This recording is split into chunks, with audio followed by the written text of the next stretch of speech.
Hello, friends, and welcome back to another action-packed episode of the NintenGems podcast, the Nintendo podcast where we talk about games both new and old. I am the first of today's two-pack of co-hosts, Braydon, and on the other end of the screen, I have... Connor, the other half of the pack of co-hosts. We come in a bundle, 2 for the price of 1. And we're cheap, too, the low price of free. We're like a bargain podcast, too.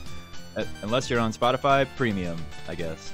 Hey, we're commercial free. We ain't there yet. Maybe one day. Maybe we'll subject you to some commercials one day. But for now, we're low lives. Welcome to NintenGems. Woo! We have a really fun episode for you today, actually. I've been hyping this episode up on Instagram for a while now. True. I'm glad we're finally getting around to discussing at least my game. I've been playing Neo: The World Ends With You, which is a long-awaited sequel that I discussed on the podcast before it was even announced, to be honest. I don't know. We'll get into all that. Mm-hmm. And then Connor, he's dragged a gem out of the treasure chest. The bottom, perhaps. Not quite a diamond in the rough. It's kind of just like a cool, shiny rock in the rough. Yeah. That you show your friends. We'll save that reveal that's in the title for later, I guess. But for now, you want to discuss The World Ends With You with me? I know it's your favorite series. Yeah, I would certainly love to try to discuss The World Ends With You. I have not played the original in any capacity. I didn't play it on the DS, nor the mobile version, nor the recent-ish Switch version. I did not do my homework. I did not listen to the World Ends With You episode. No worries. In preparation for the podcast. Because you weren't on that episode anyway, were you? Yeah, right. That's correct. With my loose intention being to one day play The World Ends With You, I feel like that's kind of been my MO with avoiding info on it, sort of. Mm-hmm. Just because I know that the plot itself takes twists and turns, and I mean the gameplay is something else, and it's kind of hard to put into words anyway. You kind of have to experience it, and I obviously have not gotten my hands on it.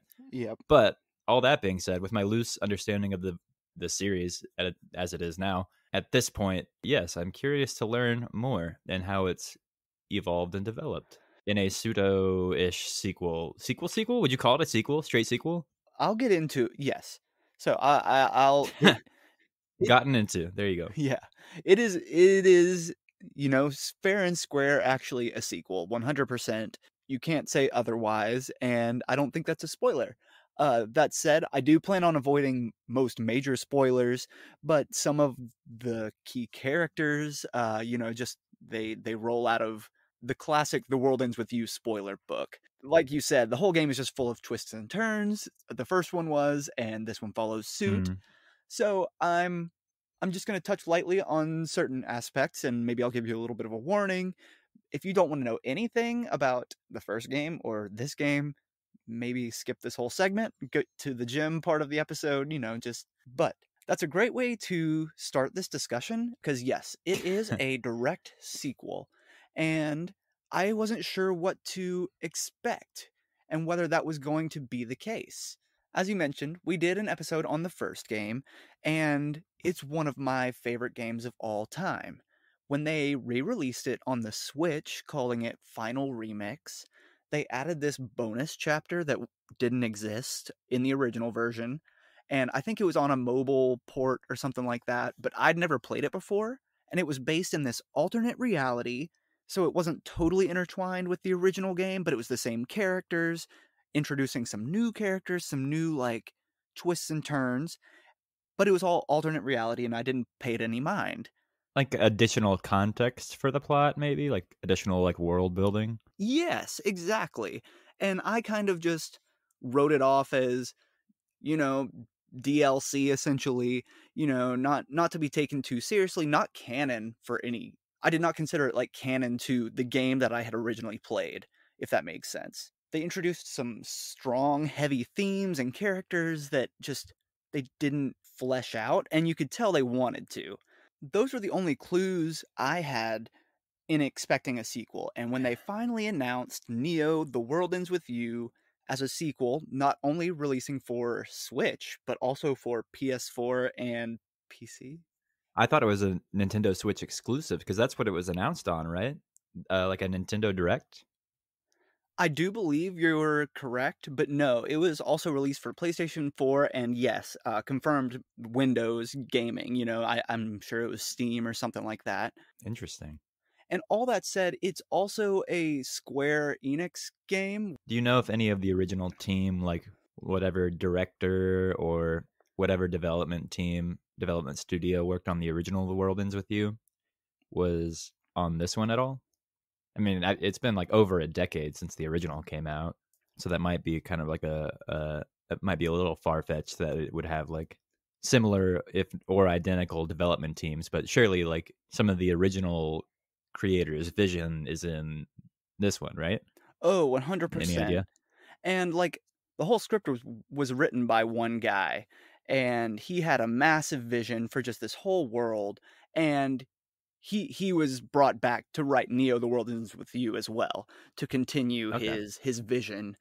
And so that said, I all right, it is a sequel, but it's a brand new game. It follows a new set of characters from the first game. Hmm. You start the game following a new protagonist. You can tell right off the bat. His name is Rindo, and his best friend, Fret. They find themselves encountering these kind of like supernatural experiences, and these monsters start appearing around them in Shibuya, Japan, Tokyo, that is. Does it take place in a Neo Tokyo or something? Like, is that what they call it? No, it's I might. Shibuya, and Okay. I feel like I'm like easily conflating it with something else. Maybe like mhm. that Tokyo Mirage Fire Emblem thingy. Right, right. I don't know. But Neo colon, the world ends with you, I That's guess. correct. Uh-huh. And I think Neo is fully capitalized. So, Sure. Why not? it's just super stylized.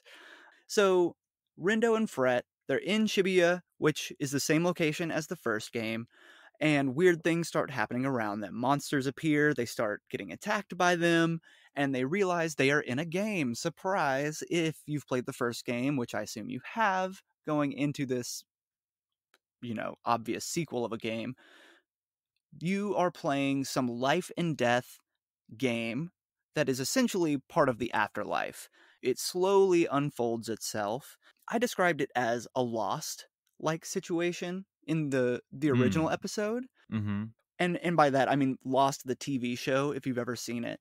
It's well known to be just full of dead ends and unanswered questions and strange left turns. Just, Yeah, just like you said, just like plot twist after plot twist right. without any immediate payoff, at least, I'm sure.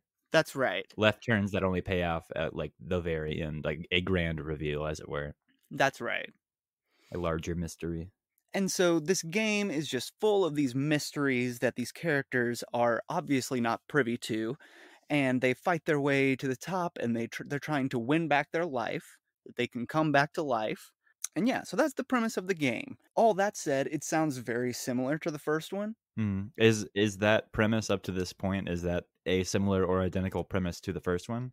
It is. In the first one, Neku Sakuraba, who is that orange-haired dude in the purple clothes that, is super cool. And actually, I learned something recently that those characters from the first game were featured in a Kingdom Hearts game. And so they were exposed to a whole crowd that I was unaware of. Dream Drop Distance, if you've ever heard of that Kingdom Hearts game. Yeah, the 3DS one. Exactly. They were one of the worlds that you could visit. No. The world ends with yep, and they were one of the first they were the first non-Disney, non-Final Fantasy world to be introduced. That makes a lot of sense. Yes. But it's also like, do they have the same director? Tetsuya Nomura? Yeah. Yeah, that's the guy. The World Ends with You guy? Yeah. That also makes a lot of sense. Mostly the character design, I feel like, generally. Too many zippers and belts. Yes, you're absolutely right. Well, that's a huge thing in the World Ends With You universe and Shibuya in general is just fashion. Lots of And that, zippers and belts. yes, fashion, baby. There's a point to where over design is dangerously close. You know what I mean? Oh, yeah, absolutely. I get you. But yes, those characters were exposed to a new audience that I did not realize that they were exposed to.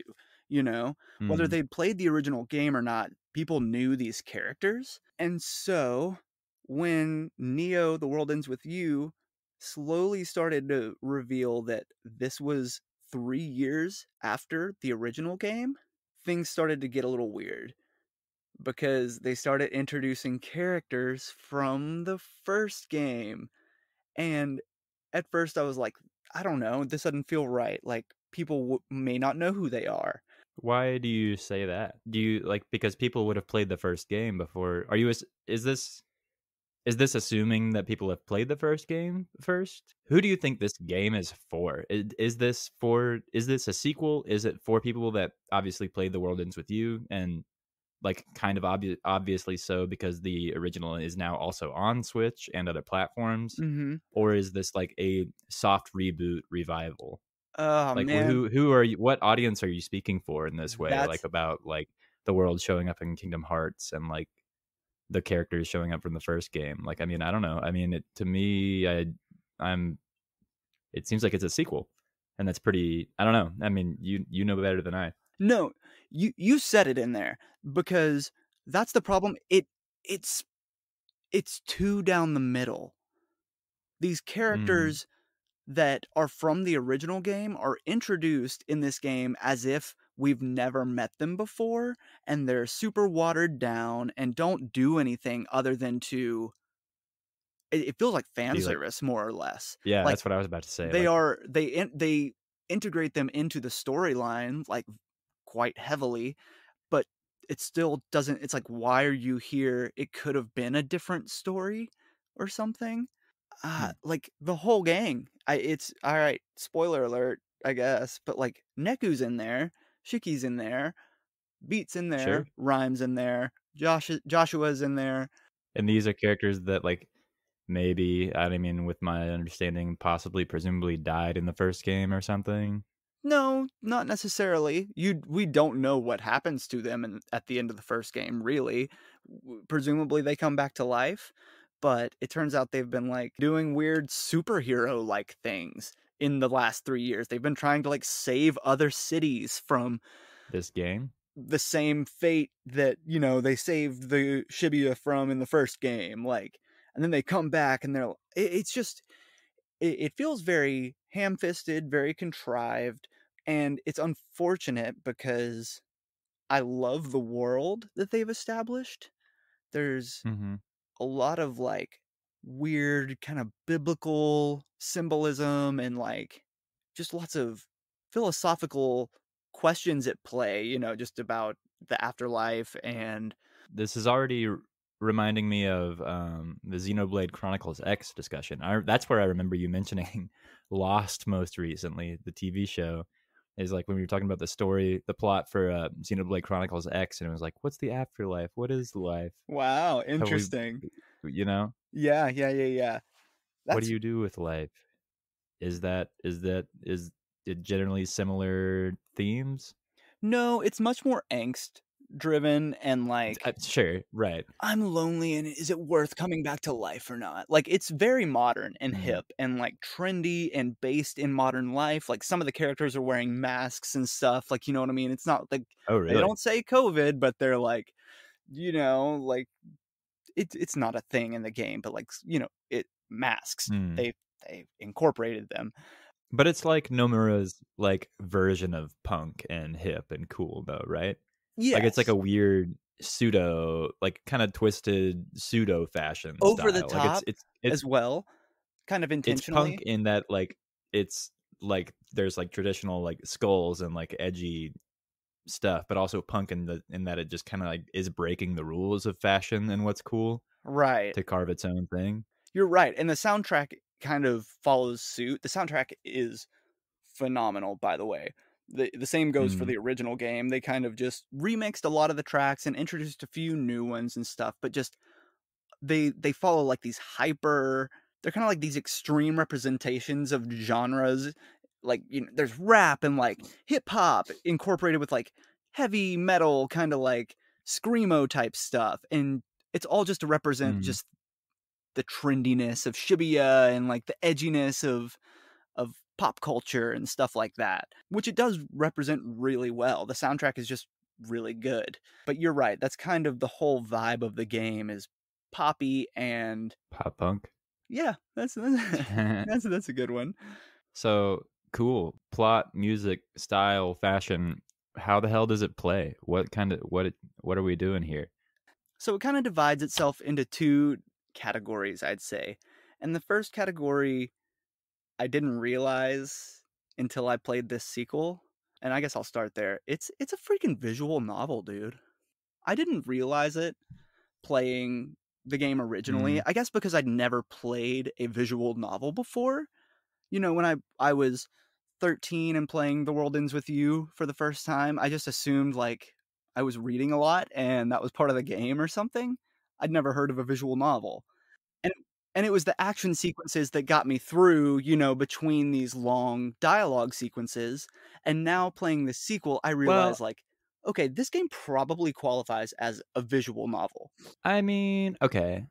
I think you're kind of on a knife's edge here because, like, that's kind of you could almost say that about like traditional Japanese RPGs because, like, that's what the gameplay is. It's like exploring a vague overworld, lots and lots of dialogue and plot, broken up by the battle sequences. Yes.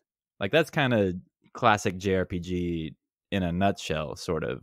And like, is there any exploration See, to be that's the thing had? is the overworld is incredibly small. Like it's Shibuya made Mm-hmm. up of maybe 15 total areas that there's no exploration to them at all. They are a means to get to Mm-hmm. the next area, essentially.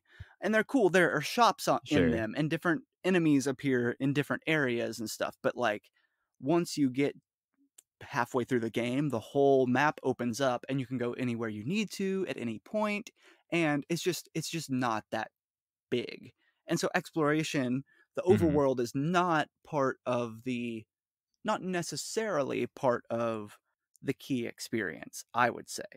That's fair. I don't know. I guess I wouldn't. And again, I haven't played it myself, nor the Mhm. original. I would say, especially after we've covered a visual novel ourselves on Mhm. this show at this point, which is interesting to think about. Just because especially like a game that is like otherwise classically like categorized as like a Japanese RPG, like just because it's a little dialogue and plot heavy, Mhm.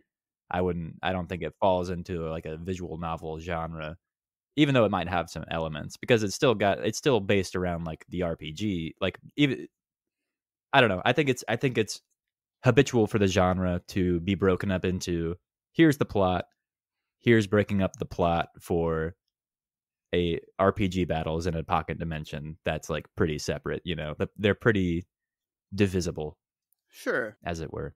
And that's totally fair. I would love, hey, listeners, let me know what you think. Let us know what you think because Hmm. at the same time, I hear what you're saying and I wonder you may be right, but I wonder if you're underestimating how much dialogue there really is.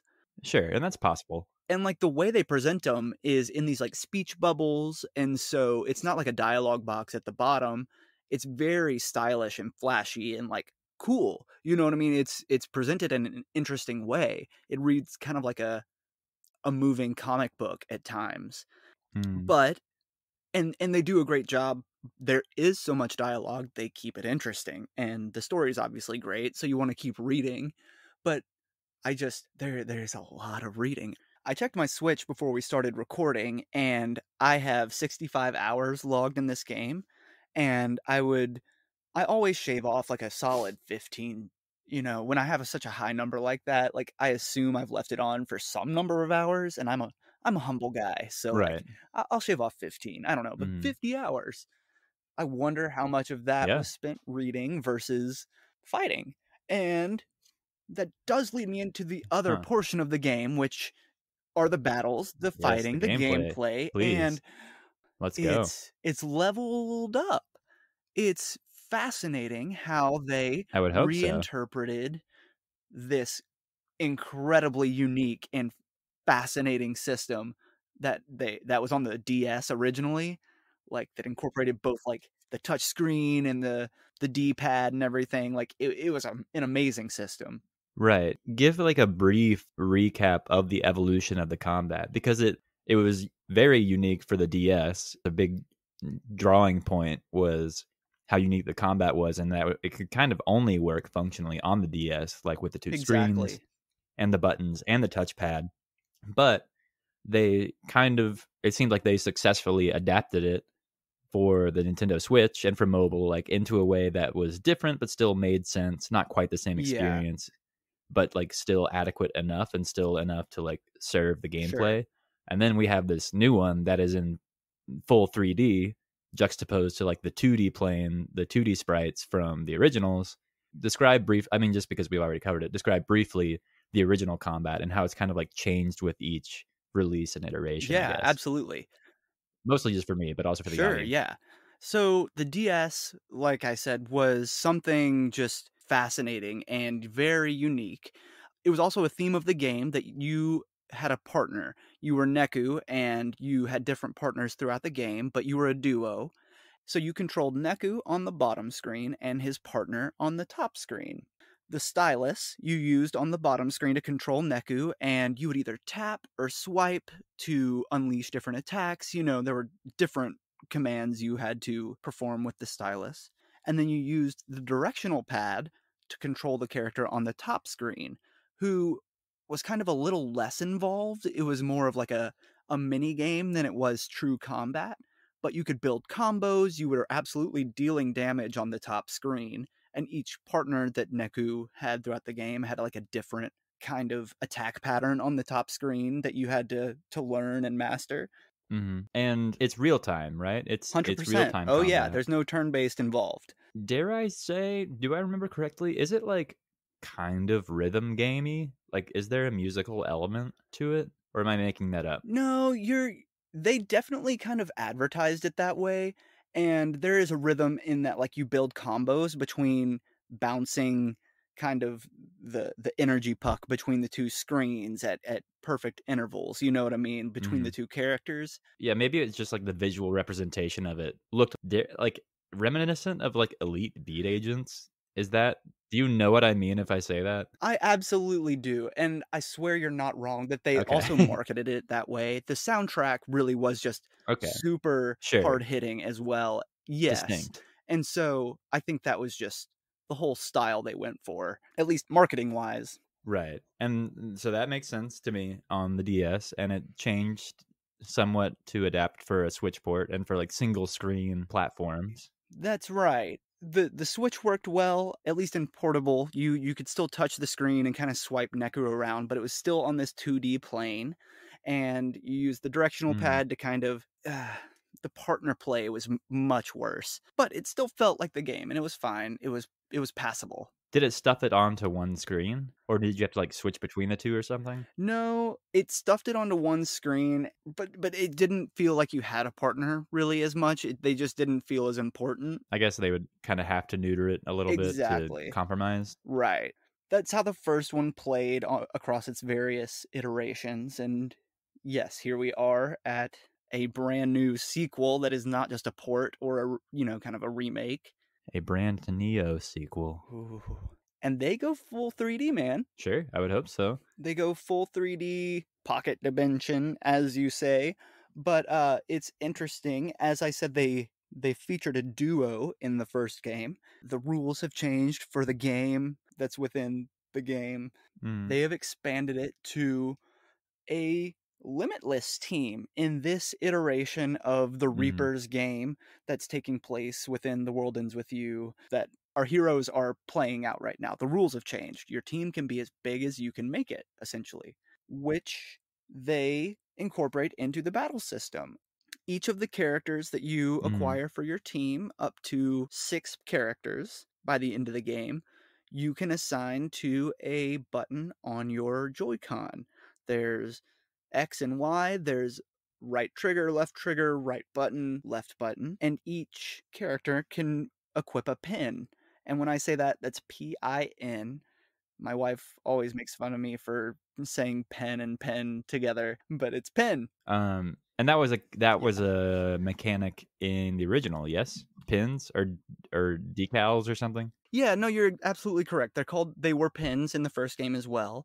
Each pin represented a different attack, a different power. Some of them were like energy blasts, some of them were, laser swords, some of them cast lightning Mm, balls, some of them healed you. You know what I mean? They it was just a representation of the spell system of the World Ends With You world, sure. Weapons, essentially. spells, Yeah. power-ups, armor. Yes. And so you assign a pin to each character, and each pin, will take up the RB slot, the Y slot, whatever. And is this like each character would equip a pin and you press that character's button to activate that pin?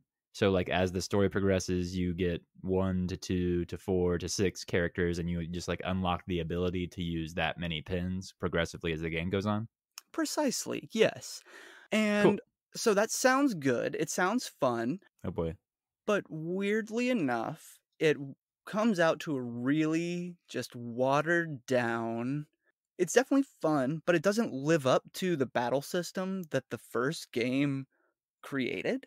Like, it's Sure. incredibly generic, to be perfectly honest. It's fun to Huh. build your deck with the hundreds of pins that they've created, and, like, the pins are essentially a collectathon, like I said, there's, like, 300 or something like that, and they evolve, and they, like, get stronger and level up and all that kinda stuff, like, they literally use the word "evolve," and, my little monster catching brain is like, "Ah, perfect." Gotta get Um, them. Gotta get them, gotta evolve 'em. And so it's fun, it's great, but just by the end of it, when everything is said and done, it really turns out to be just like a really kinda generic action game. You'll assign your blaster to your X button, your close range attack to your Y button.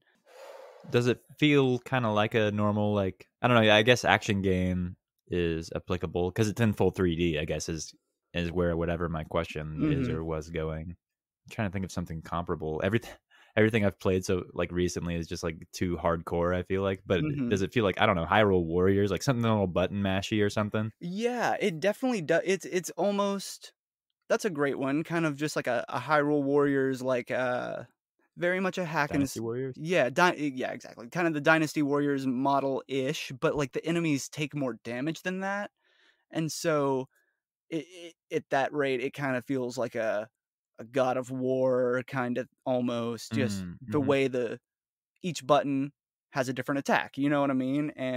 Yeah, And so it's interesting, like, you can press the X button and use your energy blast 6 times, and then it has to recharge over 3 seconds, and so cooldowns and such. exactly, there's the rhythm as, the game kind of advertises again, there's some timing involved, but But it's just not as unique or distinct as the original. absolutely, it's definitely not, and I was hoping that they really had something impressive and, like, new when they were going to revive such an iconic title. Sure.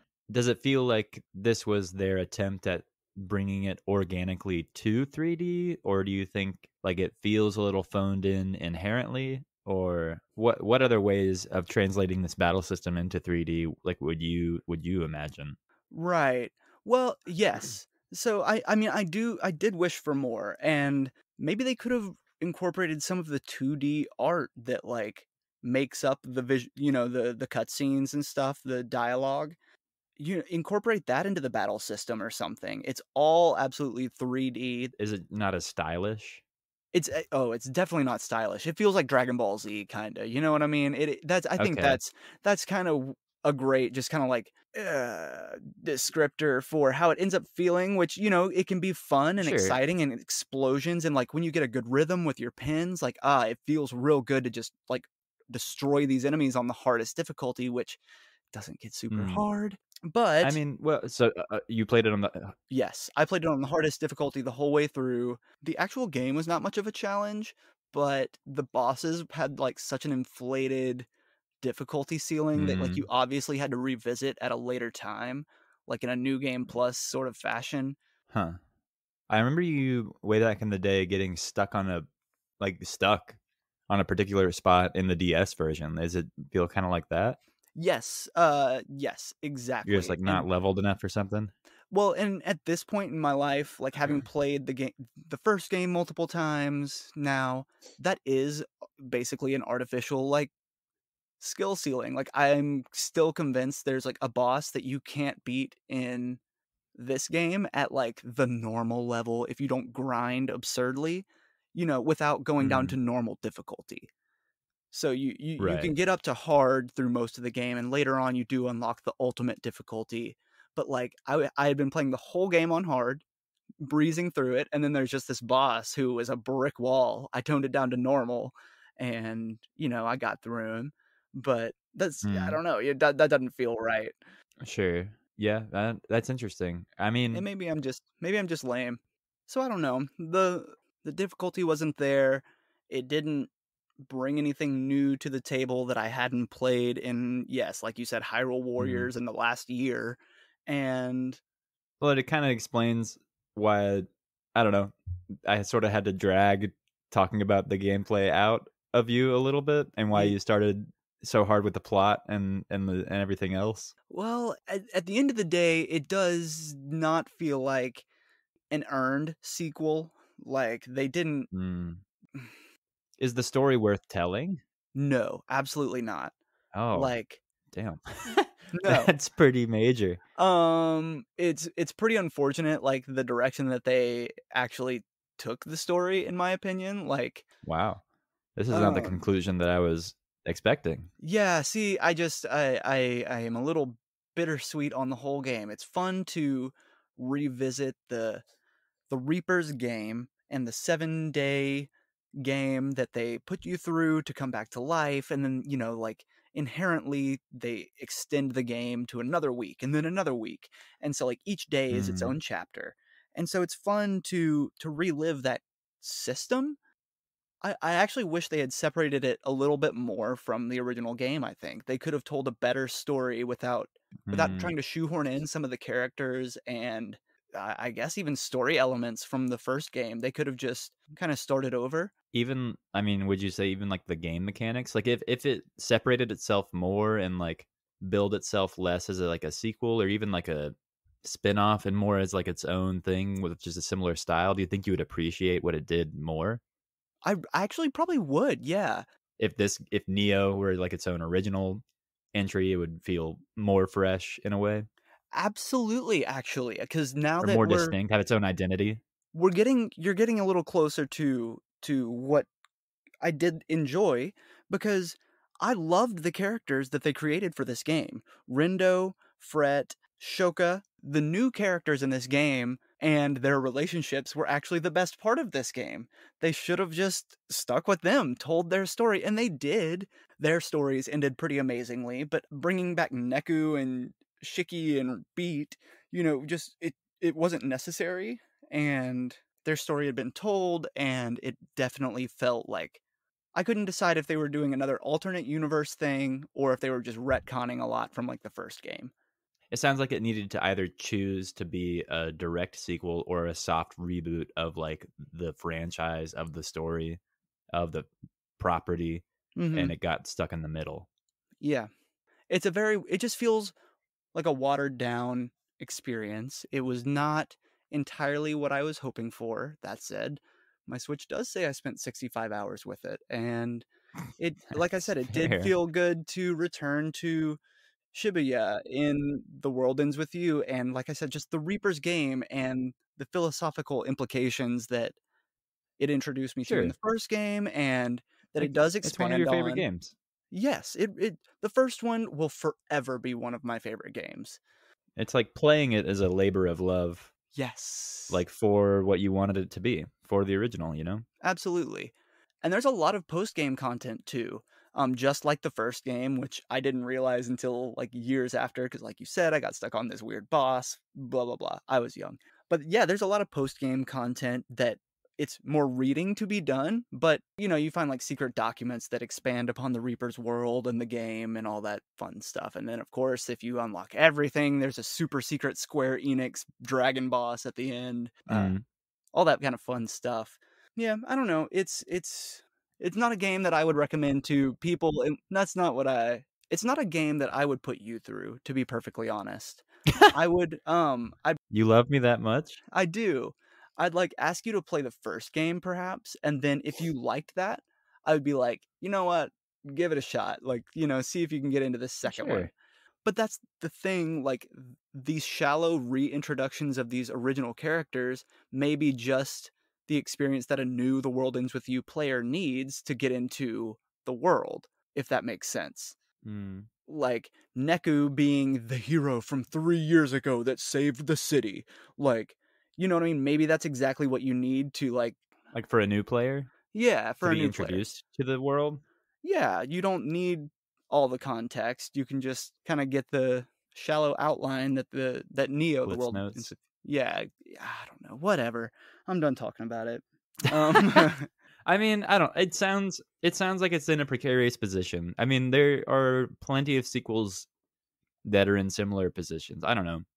I'm thinking mhm. of, like, Dark Souls 2, I didn't like when it first came out. Super Mario Bros. 2, at least the American one. It's not like, Yeah, "Hey, if you love the first Super Mario Bros., check out Super Mario Bros. 2 because it's completely different." yeah. Even though it's still, like, a worthwhile game in its own right. The World Ends With You being in a unique position given how long it's been since the Mhm. original came out, and, like, Yes. over a decade later now, we're getting, like, this attempt at a sequel/soft slash soft reboot is certainly a weird situation, but I'm in all this conversation, I'm drawing a lot of parallels to No More Heroes 3 that I am, again, playing through right now, Hmm. that we'll hopefully talk about, just in terms of, like, here's this franchise, I guess, that the original entry came out over a decade ago, a Uh-huh. completely different generation, and here's this new entry in it that is coming out in an entirely new generation, console generation, yes, but like generation of players. And it's like, is this a good enough entry point? Like, could people Mhm. start here? Like, people are going to see No More Heroes 3 on the shelves at Target and at Best Buy, but not No More Heroes 1 and 2, you know? Right. Well, they are digitally on the Switch, which we will get to eventually, of course. But I mean, yeah, but like, it's interesting because it's also teaching you the mechanics, like the mechanics that are brought over from 1 and 2, like it's the first time you're playing them, like you Right. might have forgotten, even Uh-huh. though, again, like, they are available on the same platform. It's just interesting. Like, this legacy series having a new entry is a pretty new phenomenon, I feel like. Very well put. Relatively recent one. But also the attempts at, like, stylization, like hearing that this game is not very, like, stylish in its combat, which I feel like it should be. It has the right to be. It is Mhm. expected to be, kind of. And No More Yeah. Heroes is awesome style. So cool. I'm Well, excited to talk about it. But uh, anyway, I'm soon. hijacking your conclusion. Ah. Discussions about gameplay improvements or revamps or like what it could have been aside, I mean, do you think this will get another sequel? Like, does the plot leave off enough for it? Do you care anymore as a player, a dedicated fan, I guess, of the series? That's Like, it. do you care if there's another one at this point? That's interesting. I would play a third. The only thing the unfortunate thing I think is though that it's become just a more casual game in general, a more casual series perhaps. I would consider the DS game to be almost a hardcore game, just how Mm, difficult it could be at times and complex the battle system really was to master, and it wasn't just button mashing, it was precision incarnate.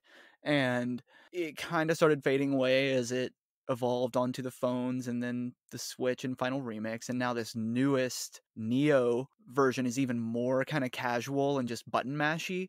So I don't know. I would be interested in playing a third, but I can't see it going back to the more technical nature of even, sure. like the Switch Final Remix of the original. If that makes Because at sense. this point, they would be no, absolutely. Because, like, in a way, in a marketing sort of sense, they would almost be like alienating this new set of fans if they like went back to some sort of complex Exactly. gameplay Like system. I don't know who it's for anymore, Yeah, and that's but I think it's weebs. undoubtedly, There's an anime of course, now. It's like super like cutesy and like visual novelty. I'm yeah, telling you, dude. Like it's for weebs of now, and course. that's fine. And I mean, the the original one newest probably generation of was too, weebs, but yes, you were too young to tell. I was too young to tell. And I mean, you had a poignant thought before before the weeb thing, but Is weebs derogatory? yeah, a little bit. Like maybe, like no, kind of yes, no, maybe. I don't know. Can you repeat the question? Not for me to decide. Anyway, poignant thought being, yes, you don't know who it's for because kind of what I alluded to earlier.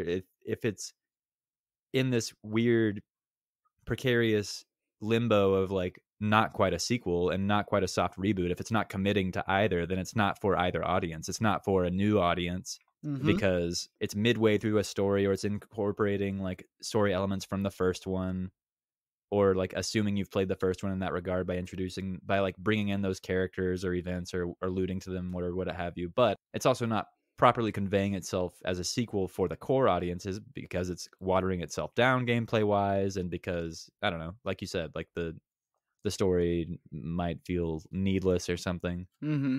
Yeah, you can't. It sounds like it's just like not pleasing either audience, and that's why you don't know who it's for. Yeah. Because good question.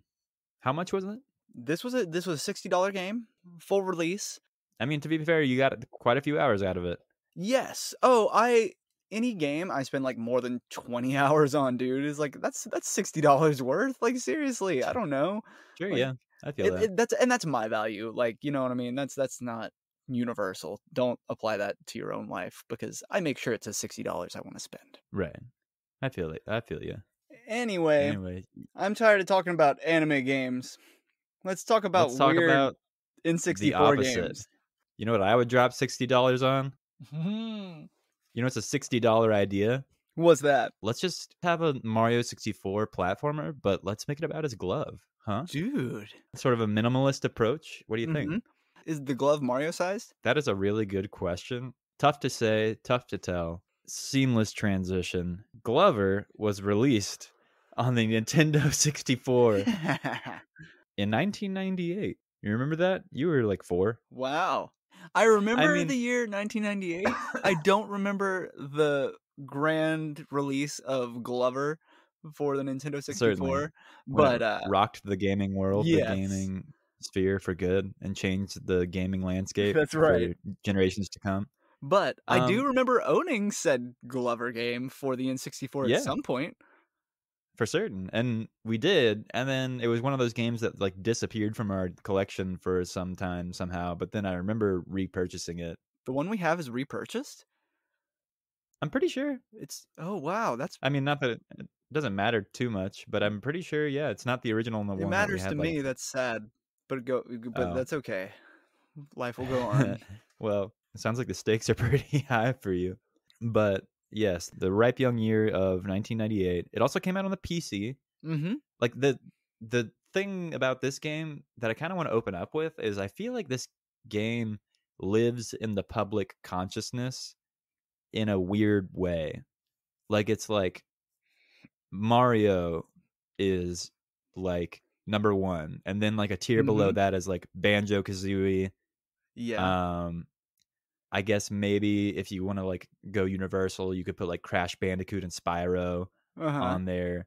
Like you have like these iconic 3D platforming franchises that are still around today, and that you kind but are essentially like emblematic of this time period, the late 90s, where these mascots were coming out. Right, But right. then like right below like Crash and Spyro, I feel like lives Glover. I feel like Uh-huh. everybody remembers Glover, Yeah. Like, but everybody it's not a played Glover. Nintendo. Everybody, I don't make like maybe I don't even. I feel like even people that didn't play Glover like recognize Glover and are Uh-huh. like, oh, that's like a Nintendo character. Right, But right. it was released simultaneously on the PC. Mhm. It's not a Nintendo like original game. It's by Hasbro Interactive, Mhm. which I think got like acquired by Atari or something. And it also got a PlayStation 1 port like a year later. Yeah. Yeah. So not All that to not say, I nearly feel a Nintendo character, but I know it's no, exactly not at what you all. mean. You think of it as being a N64 game. Definitely. And like to the point that like I remember mostly during the Brawl generation, the Super Smash Bros. Brawl generation, like I don't know, like when discussions were fervent about who was going to be in Super Smash Bros. I remember Glover's name being thrown around a lot. Heck yeah. like, as, like because he was, like, another icon of that era. Yeah. But I don't know. He's just, like, lives in a because, this, again, lives in a strange place in the public consciousness, but this is the only game. There are Yeah. no other Glover games whatsoever for any other platform. This game has not been re-released at any point. It didn't get any sequels, and it didn't get any other media or anything. He It wasn't like a plan to adapt it into like a cartoon or anything, he didn't It just appear is in what it Diddy is. Kong Racing. He didn't, like, Right, yeah. No just crossovers, no nothing, which is why I feel like it's worth talking about today, and especially as a NintenGem, because again, people kind of misattribute it as like a Nintendo unique game. it's funny, I think I said that a lot of people must have owned this game, but I think a lot of people probably rented this game. That was the era of Definitely. renting games, and, like, the Yeah, N64 and the PlayStation 1, Blockbuster, Hollywood Video. Like, I bet a lot of people yeah. rented this game and were like, "What the hell? This is going back a day earlier than it was supposed to."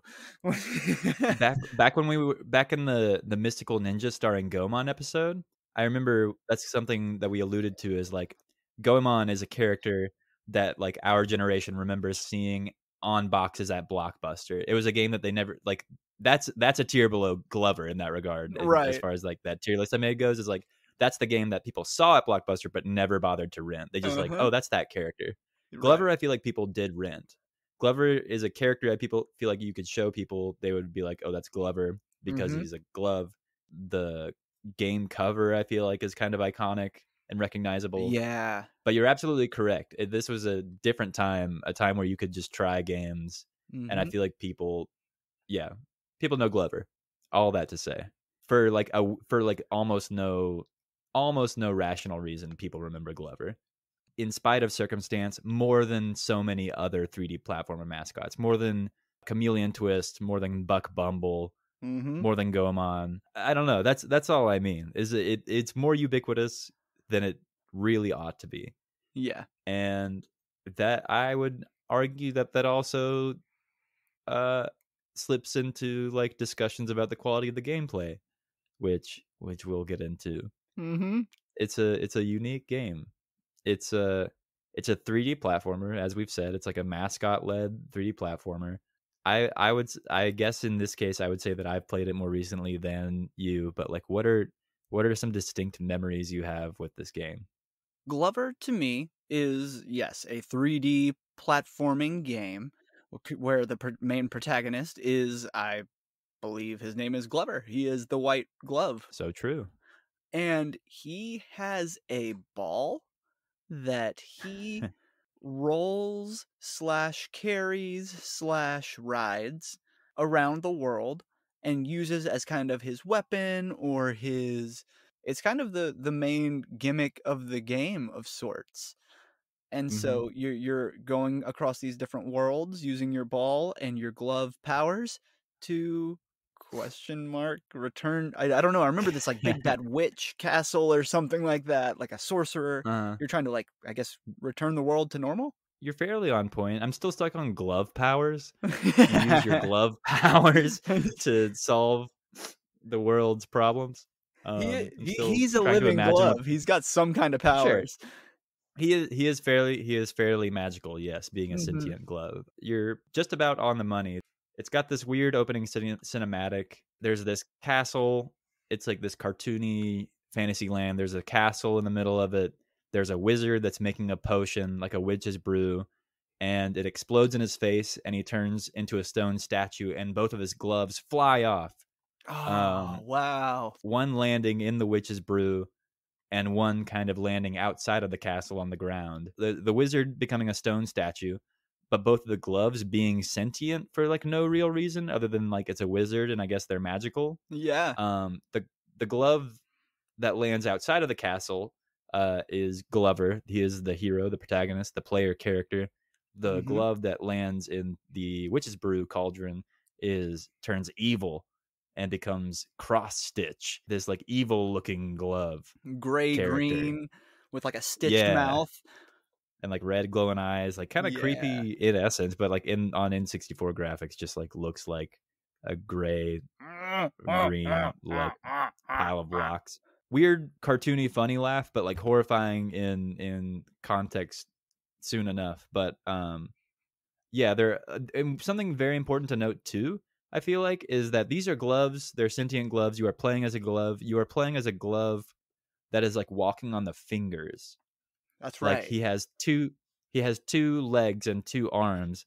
So this wizard has like four fingers on each hand. And it's not even like in the natural like cartoon way where like every I mean, like every cartoon character kind of has four fingers and they just kind of like you just kind of accept it. Right. It looks weird when the wizard is moving his hands. Uh-huh. Like it looks like he has like two thumbs on both sides of his hands and like two middle fingers kind of. It's weird, but it is for the sake of to create this hero. Yeah. Anyway, this like colorful cartoony castle turns super dark and spooky. These crystals that are on top of the castle fly off before they can land on the ground. Glover zaps them with like a magical spell to turn them into bouncy balls so that they Yeah. don't shatter and they fall. The bouncy balls bounce into like all these different realms that end up being like the worlds you explore. Nonsensical plot, That's very so strange. funny though, because I Do you remember this. remember this cutscene? Yeah, and you're filling in details though, like deeper into the cutscene. Because yes. Yeah, and I mean, I feel like the plot is important. I mean, the plot's not really important. It's all mostly just a setup to get you to a point to where you're playing as a glove, manipulating Uh-huh. a bouncy ball, which is like the point of the game. That's what the plot is about. But the game is about being a glove and moving a bouncy ball around, Right. and most of that is just to get you to that point. But like the story, I don't know, the objective is important because the game is about being Glover and getting those bouncy balls from point A to point B in these like open 3D levels, but with a clear end point. Mhm. It's in typical like 3D platformer fashion. There's like a big hub world that you enter into the different worlds from, but each world has three different stages within it. Is that right? There were 3 stages? Because like, I can get a picture of several different, like, realms, worlds, as you said, but then, Mm. like, I can't remember quite how many stages there are within each one. Yeah, it's 3 and then a boss stage.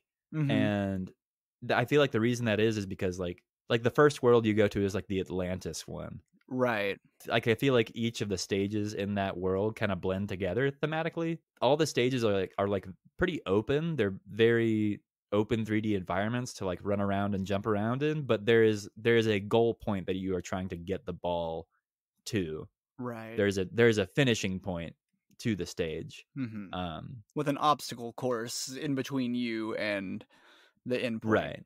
and enemies as well, actually. Yeah, oh my ugh. Yeah, and so that's the point of the game. It kind of has two different sets of controls.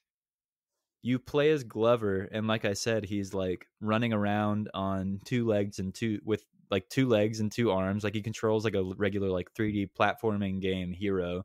Not much like Momentum. He just kind of like runs around, and you can double jump, and you can crawl, and you can swim. Sort of very normal 3D platformer stuff. But the distinction for Glover comes in when you are manipulating the bouncy ball, which is really the core gameplay. Yeah. When you approach the ball, Glover kind of snaps to it. He kind of wraps himself around it like he's pushing it, like with a Mhm. hand, like a glove. He kind of like wraps himself around the side.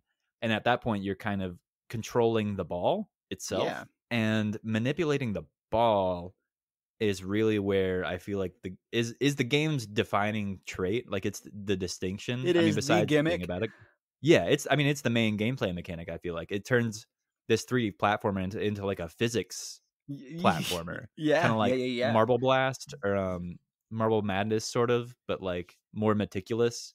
Yeah, absolutely. You roll the ball around as Glover. You can hold B to slap it, to give it a slap, Mhm. to get it to cross a distance. You can hold A to throw it, to toss it, kind of give it an upward arc.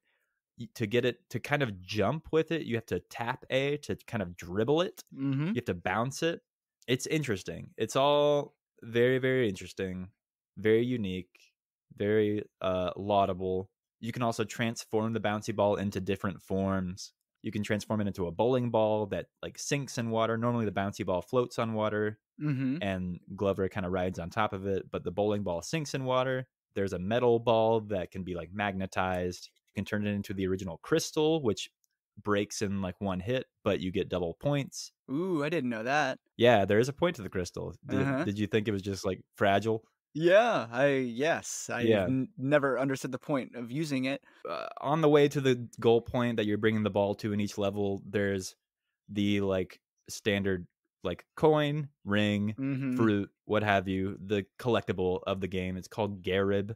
It's just like they're these little cards that you collect through each level. The more Garibs you get, or I think if you get all Garibs in a stage, you get like a bonus stage or something. Hmm. I'd say that's pretty much the conceit of the game in a nutshell, the concept, without getting into what I think works and what doesn't. And So it's funny you mentioning like all the different balls and stuff because that kind of leads into just a question I have and my some of my defining memories of this game. And that mm, is I was young enough when first playing this game that I was a big user of cheatcodes.com and gamewinners.com and all sorts of fun little cheat code websites that I would print off and save up in my binder of cheat codes and yeah, I Glover. forgot about game winners. Yes, dude. Yeah, Glover had cheat codes. yeah, And that it is sure does. one of the strongest memories I have. And I was going to ask, are so transforming the ball, that wasn't like something I was cheating to do? That is Oh a no, key gameplay mechanic? that's a core mechanic. Yeah, there are cheat codes that turn the ball into other things, Right. like Or like anti-gravity and like yeah, giant Glover and such. mhm. Like yeah, there is a robust cheat code system. First of all, okay, the hub world. Let's start with that. Is this like the area surrounding the castle? It's very reminiscent of like the outside of Peach's castle Mhm. from Super Mario 64. But this castle is kind of in a center, and the entrances to all the worlds are kind of circling it in Mhm. this field. But when you start the game, it it feels like Silent Hill. Yeah. You know what I mean? Uh-huh.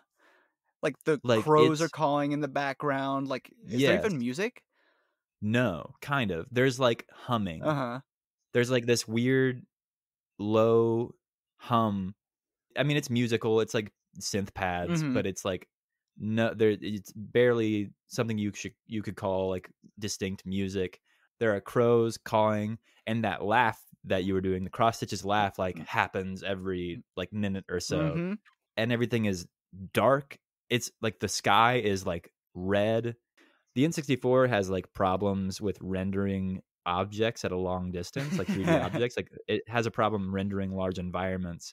And Uh-huh. kind of a trick for N64 games to use was to render fog, Mhm. a blanket of fog over the distance while things were rendering when you approach them, right? Yeah.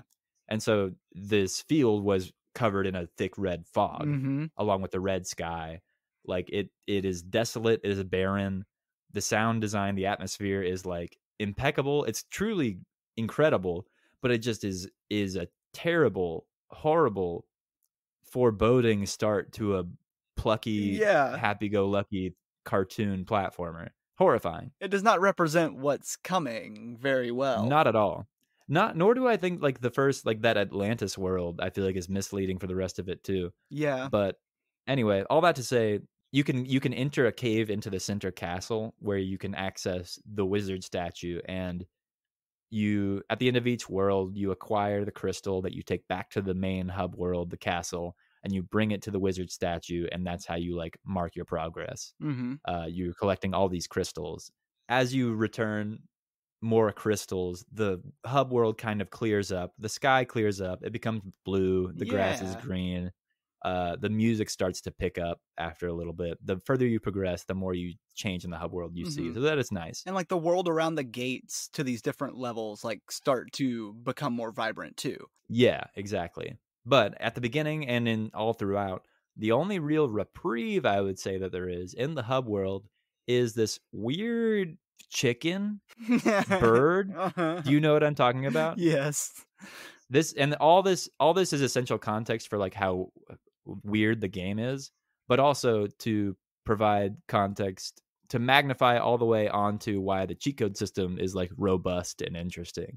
This bird, this there's like a tree with a swing on it, and this weird chicken bird thing is sitting on the swing and it burps and it farts and it hiccups Oh, when you approach yeah. it. And that's how the cheat code system works. Because when you pause the game, you can press the 4 different directional C buttons, and each of the C buttons corresponds to a different sound effect. Uh-huh. Do you remember that? Yes, yes, I do. I forgot how weird it was and that it was fart noises and burp noises and Yeah. You can certainly look them up on the internet, but, like, there's a weird, like, semi-organic way that it, implements cheat codes uh-huh. into the game. Like, it's as in, like, it's a way that you could, the player can kind of almost figure it out on their own, Mhm. like, through context clues. If you're feeling wily, like, I mean, like, this weird out of place chicken bird thing, farting and whatever, and if you just happen to accidentally press the Write C down buttons on what the he's pause doing. screen. Yeah, I mean, it's kind of like, if you think about it, it's kind of like playing the ocarina Yeah, in Ocarina of absolutely. Time. Like, it's memorizing those same sequences on the C buttons. Yeah. I don't know. Corresponding to different sounds. Instead Bizarre. of playing an ocarina, you're playing a chicken's, gastrointestinal system. Anyway, that whole avenue is meant to circle back around into, like, yes, your memories with the cheat code system are extremely valid. It is Mhm. a distinct part of the game among other things. And it is how I experienced most of the game, to be perfectly honest as well. I recall using codes to unlock all the worlds, and I would kind of hop around Sure. between the different levels, and it's a freaking hard game. And I was young enough as when this game came out that I don't think I beat any of these levels. I would kind of just tool around and play and see how far I could get and then leave and go to the next level. And that is also extremely valid. That's kind of also where I'm going with this discussion, is that this game should be applauded, respected. I mean, it should be remembered because it's unique and distinct, and it does a lot of things that other games did not at this time. And, well, I suppose we have a lot of, like, physics kind of based platformers and such these days, but I don't know. I think this game deserves credit for what it tried to do, but it sits in this place where, like, it is hard. It's not fun to it's not Yeah. fun to play. It's fun to play, but it's like the mechanics work, kind of. Mhm.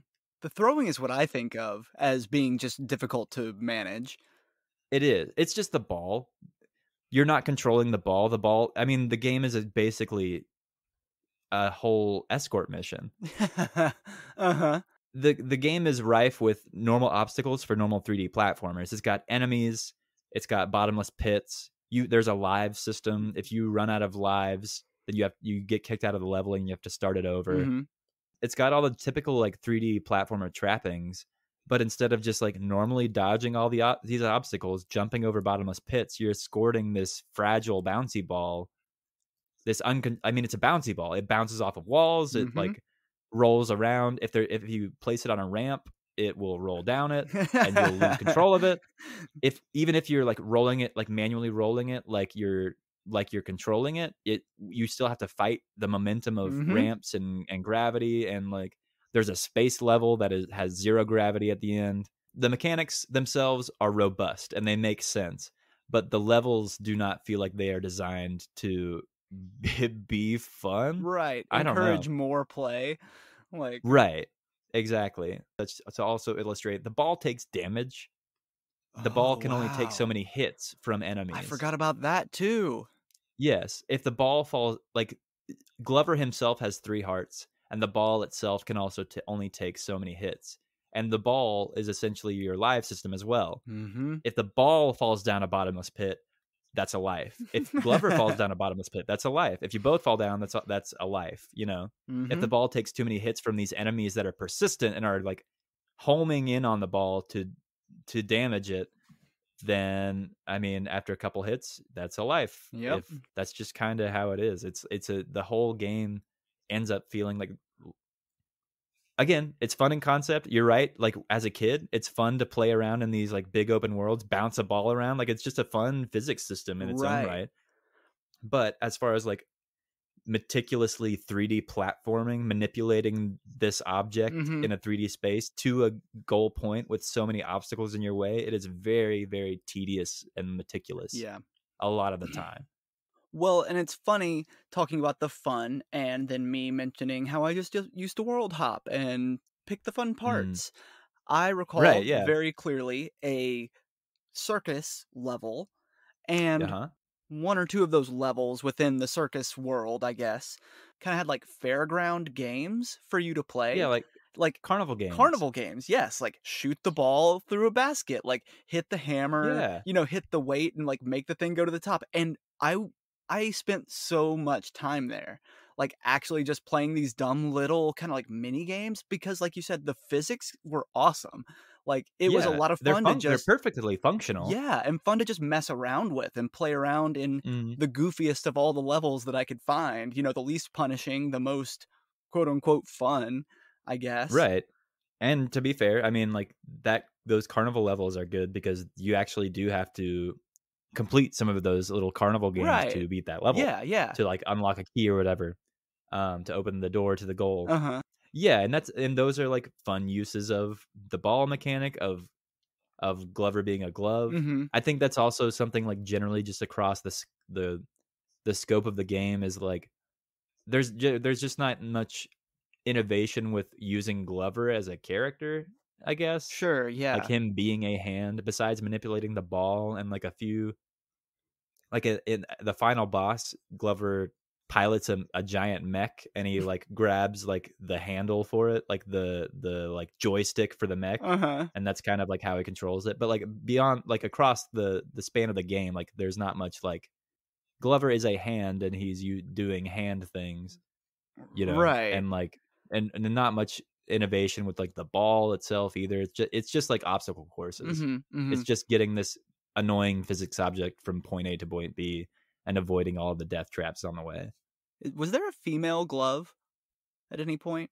I don't know why I feel like yes, but I also don't I was just think I was so. just wondering, like, what is the motivation? Like, I know he wants the sorcerer back from being a statue and, like but, like, I mean, that's pretty much it. w yeah, okay, interesting. Yeah, you need to collect all the crystals that fell off of the castle, bring them to that the wizard statue, and that's what brings him back to life Right. for whatever reason.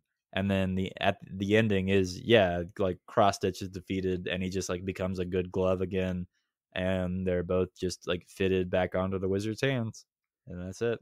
Hmm. Good times.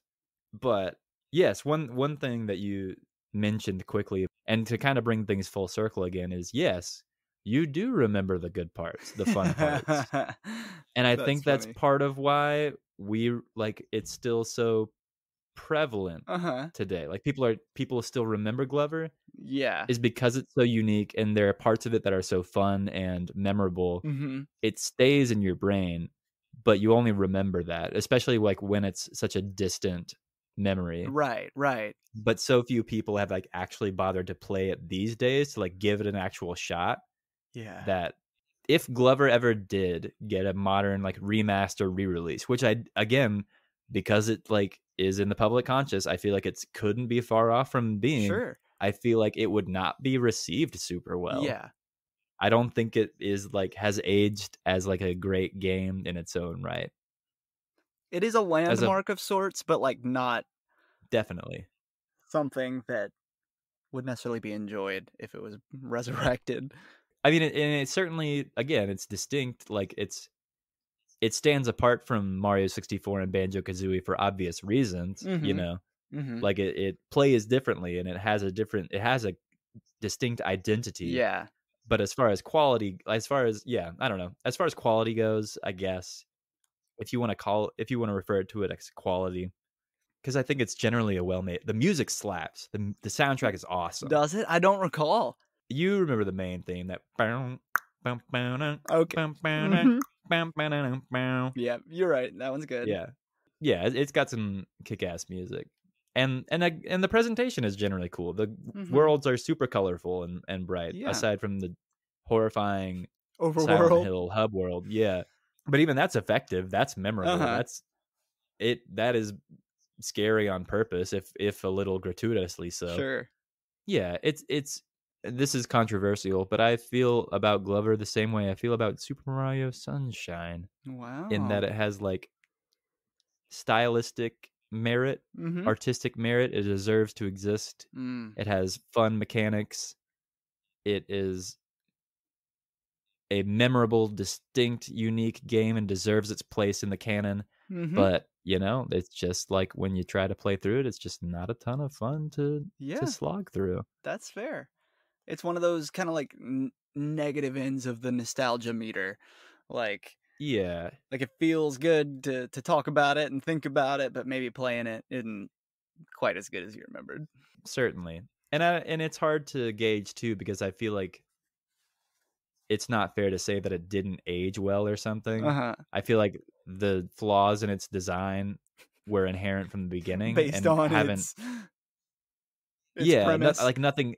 Right, nothing's changed. Like we said, like the physics still work great. Like Mm-hmm. they're functional. They make sense. Yeah. Um, it's just like the level design and stuff around it is what didn't and still wouldn't work. Mm-hmm. There was a Glover sequel that was planned and was like almost through development, but it got canceled because Hasbro Interactive went under for whatever reason. Tragic. And that truly, yeah, because I mean, like, there's potential. Like, I mean, again, I think like a remaster of the original Glover might not go over so well, but I mean, I think there's potential enough to like explore this kind of gameplay again. Just Yeah. like, I don't know, I think of like Marble Madness or like Super Monkey Ball, like things that Yeah.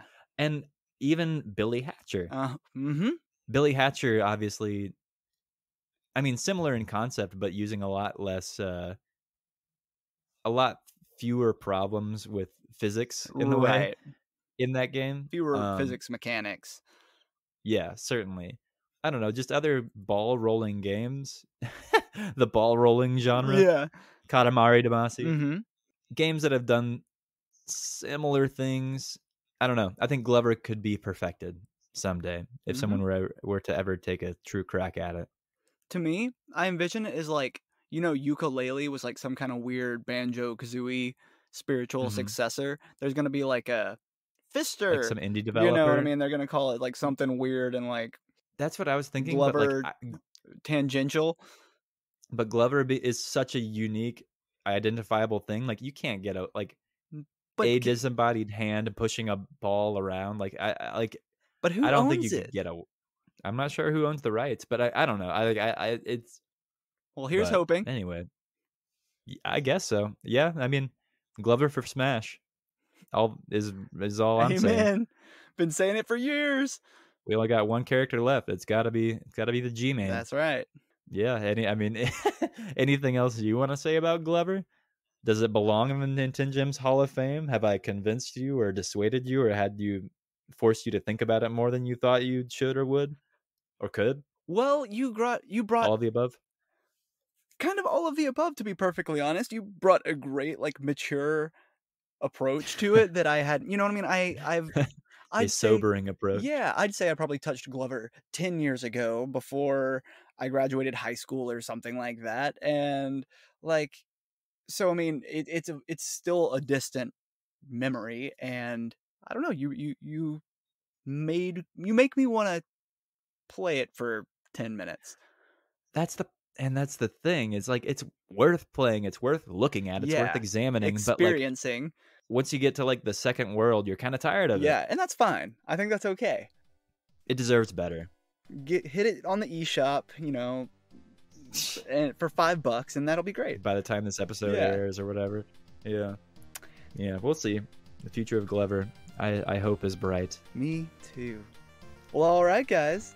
I hope you enjoyed our conversation today. Whew, wild games. Polarizing games. Yeah, I'd have to Yes. say, interesting conversation today. But I'm glad we talked about both games. Both are fun. For certain. If you are not following us on Instagram, Facebook, or subscribe to whatever podcast platform you're listening to us on right now, please make sure you do so. We want to talk to you. We want to hear what you're playing, and we want you to stay informed of our new episodes.